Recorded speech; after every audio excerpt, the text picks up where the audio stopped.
안녕하세요, 미성년자 여러분. 오늘은 미성년자의 계약에 대해서 공부해 보도록 하겠습니다.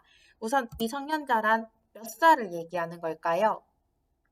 민법에서는 미성년자를 19세 미만으로 규정하고 있습니다. 원래는 20세 미만을 미성년자라고 불렀는데 2013년에 민법이 개정되면서 미성년자는 19세 미만을 이야기하는 것으로 되었습니다. 미성년자의 계약 본격적으로 시작하겠습니다. 우선 계약은 청약과 승낙이 있으면 만들어지게 됩니다. 2,000원짜리 치즈버거 주세요. 청약이 있고 응 그래 라는 승낙이 있으면 승낙이 있는 그 시점에 바로 계약이 성립되게 되고 그 계약의 법률 효과로 양 당사자 사이에 권리와 의무가 발생되게 됩니다. 계약서의 유무와는 상관이 없다 그랬어요. 계약서를 굳이 작성하는 이유는 말로만 계약을 맺게 되면 양 당사자 사이에 권리와 의무가 어떻게 발생되는지 그게 불분명해지게 되고 그러면 나중에 갈등이 벌어졌을 때 지리한 싸움이 될 수도 있거든요. 그런 갈등을 줄이기 위해서 계약서를 증거물로 작성한다고 생각하면 돼요. 자, 그러면 햄버거 매매 계약도 마찬가지고 근로계약도 이런 식으로 청약과 승낙을 통해서 만들어지게 됩니다.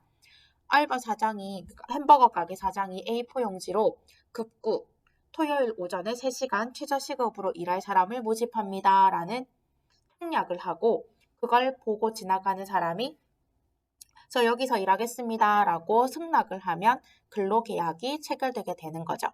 자, 그럼 다음 대화는 미성년자인 학생과 햄버거 가게 사장이 같이 얘기를 나누는 건데요. 이 대화를 통해서 미성년자의 근로계약이 만들어지게 되는지를 한번 읽어볼게요.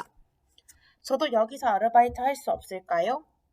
고등학생인가요? 부모님이 아르바이트 해도 된다고 하셨나요? 부모님은 싫어하시지만 제 용돈은 저 스스로 벌고 싶어요. 부모님이 동의하지 않으면 근로계약을 할 수가 없어요. 햄버거를 사는 것은 부모님 동의 없어도 되는데 왜 아르바이트는 안 된다는 거죠? 자, 이 대화를 읽었을 때 이 미성년자인 여학생과 이 햄버거 가게 사장과의 근로계약이 성립이 되었나요? 안 되었죠. 안 된 이유는 무엇인가요? 부모님이 동의하지 않았기 때문이에요. 정리하자면 부모님이 동의하지 않으면 미성년자는 근로계약을 체결할 수가 없습니다. 아니 왜 햄버거를 사는 건 부모님 동의 없이도 되는데 아르바이트는 부모님 동의는 할 수 없는 걸까요? 감이 오나요? 미성년자 보호 측면에서 생각하면 되는데요. 햄버거를 사는 계약은 미성년자가 햄버거를 구매하는 비용만 그 정도의 부담만 지면 되는 건데 아르바이트 계약은 자칫 계약을 잘못 맺다 보면 나쁜 사장 손에서 너네가 노동 착취를 당할 수도 있단 말이야. 그래서 그런 나쁜 계약에 휘말리지 않도록 부모님의 동의를 받아야 한다는 안전장치를 만들었다고 생각하면 돼요. 이게 너희와 선생님의 차이야. 선생님은 부모님이 동의하시지 않더라도 직장을 마음대로 옮겨 다니면서 일을 할 수 있거든요. 선생님이 지금 공무원이라서 다른 직업을 겸직하지는 못하지만 다른 직장으로 옮기기 위해서는 요걸 사직서를 쓰고 나와서 다른 직업을 구하면 돼요. 당연히 이 얘기를 들으면 부모님이 노발대발하면서 선생님의 머리끄댕이를 잡아 뜯으실지도 몰라. 그런데 그렇다고 해도 부모님이 동의하지 않는다고 해도 선생님은 이 생활을 그만두고 다른 직장으로 옮겨 탈 수 있단 말이에요. 하지만 미성년자인 너희들은 부모님이 동의하지 않으면 마음대로 근로계약을 체결할 수 없습니다. 민법에서는 미성년자를 제한능력자라고 불러요. 능력이 제한되어 있다는 말인데 어떤 능력이 제한되어 있냐면 행위 능력이 제한되어 있습니다. 유효한 법률 행위를 단독으로 할 수 있는 능력, 부모님의 동의 이런 거 필요 없이 나 단독으로도 유효한 법률 행위를 할 수 있는 능력을 행위 능력이라고 불러요. 그런데 미성년자라고 해서 모든 상황에서 부모님의 동의가 필요한 건 아니고요.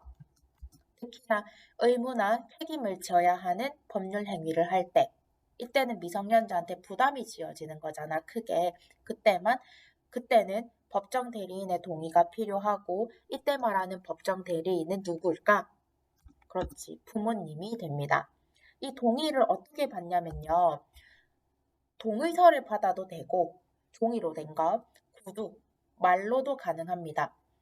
특히나 미성년자가 근로계약을 할 때는 반드시 그 근로를 하는 장소에 부모님의 동의서를 비치해야 되거든요. 이렇게 부모님의 동의서가 꼭 필요하다고 얘기하는 경우도 있으니까요. 그러니까 부모님의 동의는 동의서를 받아도 되고 구두, 말로도 가능합니다. 그런데 만약에 동의를 받지 않으면 어떻게 될까? 법정 대리인의 동의를 얻지 않은 미성년자의 법률 행위라 할지라도 일단은 유효합니다. 효과가 있지만 나중에 미성년자 본인이나 법정 대리인이 취소할 수 있어요. 자, 예를 들어서 부모님의 동의를 받지 않은 상태에서 미성년자가 나 노트북을 사고 싶어요 라고 의사표시를 하고 매매 계약을 맺었어요. 일단 유효합니다. 하지만 나중에 미성년자 본인이나 부모님이 그 매매 계약을 취소할 수 있어요. 나 부모님의 동의 안 받았는데 이거 노트북 못 쓰겠어요 라고 얘기할 수도 있고 법정 대리인인 부모가 야, 니 이거 뭐하러 샀노? 라고 하면서 미성년자 본인의 의사와는 상관없이 이 노트북 매매 계약을 취소하러 갈 수 있습니다. 근데 이 취소가 무한정 계속되는 건 아니고요. 취소할 수 있는 그 기간이 있어요. 일정한 기간 안에 취소하지 않거나 법정 대리인이 추인하면 확정적으로 유효하게 됩니다. 그러니까 추인이라는 말이 어려울 건데요. 추인은 취소할 수 있는 법률 행위를 취소하지 않겠다고 의사표시하는 걸 말합니다. 다시 추인이란 취소할 수 있는 법률 행위를 취소하지 않겠다고 의사표시하는 걸 추인이라고 그래요. 그러니까 무한정 취소할 수 있는 건 아니고요. 세 번째 걸 다시 정리할게요. 법정 대리인인 부모의 동의를 얻지 않고 미성년자가 법률 행위를 하더라도 일단은 유효합니다. 일단 유효하지만 미성년자 본인이나 법정 대리인인 부모가 취소할 수 있고요. 이 취소란 일정한 기간 안에 취소를 해야 하는데 그 일정 기간 내에 취소하지 않거나 법정 대리인이 나 취소하지 않겠습니다 라고 하면 그때 확정적으로 유효한 법률 행위가 되게 됩니다. 방금 배웠던 내용을 사례를 통해서 다시 한번 확인해 볼게요. 자, 16세 미성년자인 소영이가 노트북을 사고 싶어서 고민하고 있습니다. 와, 새 노트북 사고 싶어. 야, 그런데 선생님도 노트북 가벼운 걸 사고 싶어서 좀 알아봤더니 이 가벼운 거 찾다 보니까 금액대가 한 100만 원 정도 되더라고요. 이 정도는 너무 센 것 같아서 아직까지 쌤도 노트북 구매를 못하고 있는데 소영이도 이런 것 때문에 고민이 되나 봐요. 노트북 사고 싶은데 어떡하지? 그런데 작년에 노트북을 샀대. 부모님이 심지어 새 노트북을 사는 걸 반대하고 계신데요. 어떡하지? 사고 싶은데 고민을 하다가 소영이가 질러버렸습니다. 그냥 사야지 라고 해서 노트북을 구매했고 그 노트북을 가지고 한글 프로그램도 작동시켜보고 이것저것 조금 해봤어요. 만져봤어요. 얘들아, 지금 노트북을 구매했어. 부모님의 동의 없이. 햄버거를 사는 매매 계약이랑은 차원이 달라요. 햄버거는 몇천 원의 부담, 그 용돈을 받은 범위 안에서 내가 어떻게 하면 되지만 이 100만 원대가 되는 이 거대한 매매 계약은 너무나 소영이에게 부담이 크다고요. 지금 부모님이 동의하지도 않았습니다. 근데 부모님이 동의하지 않았더라도 취소하지 않으면 이 매매 계약은 유효하게 그냥 진행이 될 거예요. 그럼 이제 계약의 법률 효과로 각자에게 권리 의무 막 생기겠죠. 그런데 일정한 기간 안에 취소할 수도 있습니다. 부모님의 동의를 받지 않았기 때문에 본인이 소영이 또는 법정 대리인인 부모님이 취소할 수 있어요. 본인이 소영이가 취소를 한다면 그냥 자기 마음이 바뀌어서 취소를 하는 거지만 만약에 소영이는 계속 이 노트북을 갖고 싶은데 부모님이 이제 혼을 내시는 거야. 야, 니 이거 뭐하러 샀노? 니 지금 이게 막 정신이 있나 없나 막 하면서 막 이 금액대가 얼마나 큰데 이걸 니 마음대로 사고 있어 하면서 부모님이 강제로 노트북을 뺏어다가 가게 주인한테 이 매매 계약 내가 동의한 적 없고 미성년자랑 계약한 거니까 이거 취소시켜주세요 라고 해서 돈을 다시 받아올 수 있습니다. 자, 그런데 얘들아 한번 요거 한번 생각해 봐봐. 소영이가 지금 노트북을 구매해서 궁금해가지고 막 한글 프로그램도 작동하고 노트북을 요리조리 작동시켜 봤단 말이야. 그럼 작동을 했기 때문에 어느 정도 완전 새 제품이 아니게 된 거지. 그런데도 이게 지금 부모님의 동의 없이 미성년자와 계약을 했기 때문에 이 판매한 사람은 취소가 된다면 그 사용했던 노트북을 받고 매매계약 때 체결했던 그 금액을 그대로 돌려줘야 하는 일이 생기게 됩니다. 이게 미성년자를 보호하기 위한 법률이기 때문에 사용했던 노트북이라도 이 판매자는 바꿔주어야 하고요. 그렇기 때문에 판매자는 미성년자랑 거래할 때 굉장히 조심해야 돼요. 얘가 미성년자가 맞는지 확인해야 되고 법정 대리인이 부모의 동의를 받았는지 확인을 해야 하는 겁니다. 이 법 자체가 미성년자를 보호하기 위해서 만들어진 법이라서 그래요. 교과서 내용으로 확인하겠습니다. 이 법은 판단이 미숙한 미성년자를 보호하기 위한 것이고요. 그래서 법정 대리인의 동의를 얻지 않은 계약인 경우에는 미성년자 본인이나 법정 대리인인 부모가 취소할 수 있습니다. 이렇게 취소를 하게 되면 아무리 썼던 노트북이라 하더라도 판매자는 노트북을 받고 금액대를 그대로 다시 돌려주어야 해요. 미성년자의 법률 행위에 법정 대리인의 동의가 필요하다는 말은 바꿔 말하면 법정 대리인의 동의 없이 한 미성년자의 법률 행위는 법정 대리인이 마음대로 취소할 수 있다는 얘기거든요. 그런데 지금부터 알아볼 내용은 법정 대리인의 동의가 없어도 단독으로 하더라도 유효한 미성년자의 법률 행위에 대해서 살펴보도록 하겠습니다. 이 내용이 미성년자를 보호하기 위한 거라고 생각하면 좀 쉽게 다가올 거예요. 자, 첫 번째, 단순히 권리만을 얻거나 의무만을 면하는 행위. 이런 것들은 미성년자한테 부담이 되는 내용이 아니잖아. 그래서 미성년자가 단독으로 해도 법정 대리인이 취소하거나 말거나 할 게 없습니다. 이게 무슨 말이냐면 단순히 권리만을 얻는 것, 그러니까 부담 없는 징역, 그러니까 세뱃돈 받는 것, 이런 것들은 조건이 있는 게 아니잖아요. 그냥 미성년자한테 그냥 이득인 거잖아. 이런 경우 또는 의무만을 면하는 행위, 아무 조건 없이 채무, 그 미성년자가 진 의무 이런 것들이 면제되는 건 미성년자한테 오히려 더 편해지는 거잖아요. 만약에 미성년자가 의무를 져야 하거나 책임을 져야 하는 그런 경우는 미성년자가 자칫 잘못하면 너무 큰 부담을 질 수도 있기 때문에 부모님의 동의가 꼭 필요하다고 얘기를 하는 건데 이 경우에는 미성년자한테 그냥 이득이 되는 거기 때문에 법정 대리인의 동의가 필요 없고요. 그러니까 이런 걸 했다고 해서 법정 대리인이 마음대로 취소하고 말고 할 것도 없습니다. 자, 두 번째, 범위를 정해서 처분이 허락된 재산의 처분 행위. 쉽게 말해서 용돈이나 세뱃돈을 얘기하는데요. 범위를 정해서 처분이 허락된 재산. 그러니까 네 마음대로 써라. 이 정도 용돈의 범위 안에서 네 마음대로 써라.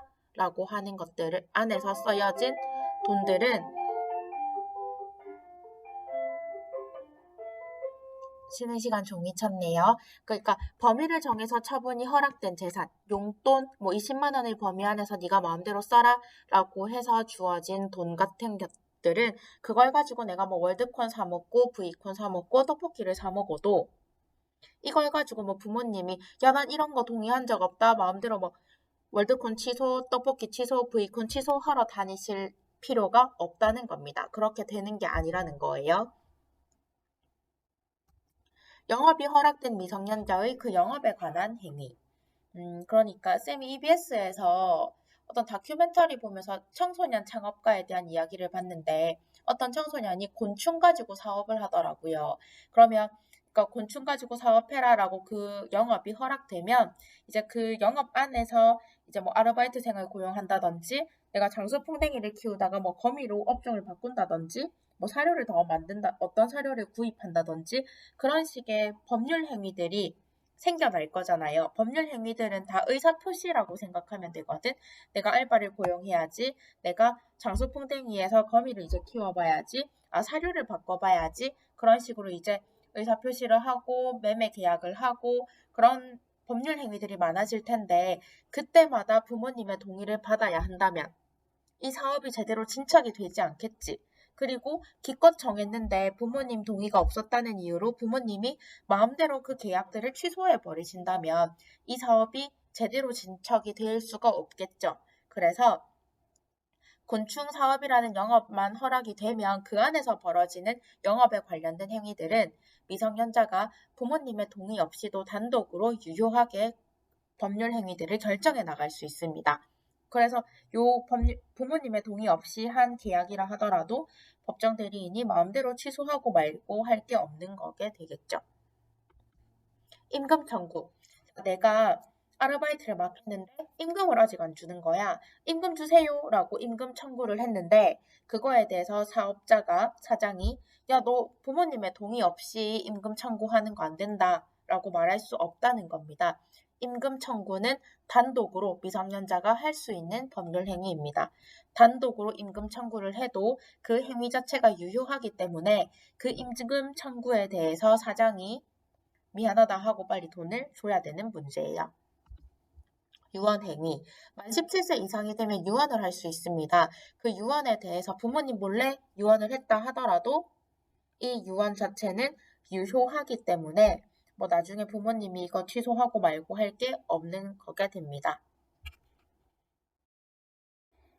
아까 만 16세 소영이가 거금을 들여서 부모님 몰래 노트북을 사고 그 사용했던 노트북을 부모님이 이제 알게 되면서 이제 부모님이 취소를 하셨죠. 그래서 이제 돈을 다시 받아오는 과정에 대해서 이야기를 한번 풀어봤었는데 그때 노트북 판매업자가 지니는 부담에 대해서 한번 약간 느껴봤단 말이에요. 지금은 자전거 사례로 다시 한번 얘기를 해볼게요. 자, 미성년자가 자전거를 부모님 몰래 샀습니다. 자전거도 꽤 거금이 많이 들어가더라고요. 그 자전거를 타고 너무 신이 나서 동네 2바퀴를 돌았어요. 근데 이게 부모님한테 들킨 거야. 야, 이놈의 가시나야, 네가 지금 이 돈이 어디서 나서 이 자전거를 거금을 사서 샀냐고. 안 되겠다. 이거 가게 가서 취소해서 환불받아 와야겠어. 하면서 이 미성년자의 마음이 찢어지는 것도 모르고 부모님이 자전거 판매점으로 갑니다. 이거 우리 미성년자인 우리 자녀가 샀는데 나는 동의한 적도 없고 이거 바꿔주쇼 해가지고 이제 그 돈을 자전거 매매 대금을 받아오고 자전거를 주고 왔어요. 자, 지금 이 미성년자의 마음은 미어집니다. 내가 지금 저걸 사서 얼마나 행복했는데 자전거를 뺏기다니 이러면서 눈물이 나는데 이 상황에서 마음이 미어지는 한 사람이 더 있어요. 자전거 판매하는 사장이지. 지금 미성년자와 거래했다는 이유로 부모님의 동의 없이 미성년자와 거래를 했다는 이유로 지금 동네 2바퀴나 돌았던 자전거를 그대로 받고 판매 대금을 돌려줬단 말이에요. 그럼 이제 자전거 판매하는 사람도 굉장히 부담이 되게 되는 거지. 이 법이 미성년자를 보호하기 위해서 만들어진 법이기 때문에 미성년자 위주로 좀 더 돌아간다고 얘기를 했잖아요. 하지만 미성년자와 거래한 상대방도 지금 많은 부담을 가지고 있다고요. 그래서 미성년자와 거래한 상대방을 보호하기 위해서 3가지 장치가 있습니다. 지금부터는 이 3가지 장치에 대해서 살펴보도록 할게요. 첫 번째, 확답을 촉구할 수 있는 권리. 미성년자와 거래한 상대방은 일정한 기간을 정해서 미성년자의 법정 대리인에게 계약을 취소할 것인지 여부를 확정하도록 요구할 수 있음. 그러니까 요 말이야. 부모님의 동의 없이 미성년자가 어떤 계약을 했습니다. 그러면 일정한 기간 안에 미성년자나 법정 대리인이 마음 놓고 취소를 할 수 있겠죠. 근데 그때까지 이 판매자는 얼마나 불안할 거야. 취소를 할 수도 있으니까. 그래서 이 판매자가 물어보는 겁니다. 야, 너 진짜 취소할 거야, 안 할 거야? 확실하게 얘기해줘. 라고 확답을 촉구할 수 있는 권리예요. 근데 너네가 생각해봐봐. 판매자가 물어볼 거잖아. 너 취소할 거야, 안 할 거야? 이걸 물어봤을 때 힘이 있는 대답을 할 수 있는 쪽은 미성년자 본인일까, 법정 대리인일까? 그렇지, 법정 대리인이지. 만약에 미성년자 본인은 자전거를 환불받고 싶지 않은데 부모님이 이 가시나 뭐라카노 하면서 환불받아 오실 수 있는 거잖아. 그러니까 판매자는 확실한 대답을 듣기 위해선 미성년자가 아니라 미성년자의 법정 대리인에게 계약을 취소할지 아닐지 여부를 물어볼 수 있어요. 그런데 미성년자의 법정 대리인이 이렇게 물어도 일정 기간 내에 확답을 하지 않으면 취소하지 않을 거구나. 이렇게 해서 확정적으로 유효한 법률 행위가 되게 되고 판매자는 안심할 수 있게 됩니다. 자, 두 번째, 철회권. 미성년자와 거래한 상대방은 계약이 확정적으로 유효가 되기 전까지는 거래 의사를 철회할 수 있음. 자, 지금 뭔가 내가 미성년자랑 거래를 한 것 같아. 그러니까 판매자는 미성년자랑 거래를 할 때는 되게 긴장하고 있어야 돼요. 얘가 미성년자가 맞는가? 미성년자라면 법정 대리인의 동의를 받았는가? 그걸 확실히 해둬야 나중에 뭐 썼던 물건을 취소하는 일이 안 생기거든. 근데 이 판매업자가 긴가민가 한 거야. 내가 그때는 막 팔았는데 제가 미성년자인 것 같아. 부모님의 동의 없이 샀으면 어떡하지? 그럼 취소를 하러 올 텐데 어떻게 불안해? 이런 마음 상태에 있을 때 먼저 얘기를 하는 겁니다. 나 너 불안해서 못 있겠으니까 그냥 계약 안 할래. 너랑 계약 안 할래. 그러니까 계약이 확정적으로 유효하기 전까지. 그러니까 추인이라는 말은 아까 배웠죠. 취소할 수 있는 행위를 취소하지 않겠다고 의사 표시하는 것. 아무튼 계약이 확정되기 전까지는 언제든지 취소할 수 있으니까 그 전에 판매자가 나 그냥 너랑 거래 안 할래. 라고 철회할 수 있습니다. 단 조건이 있어요.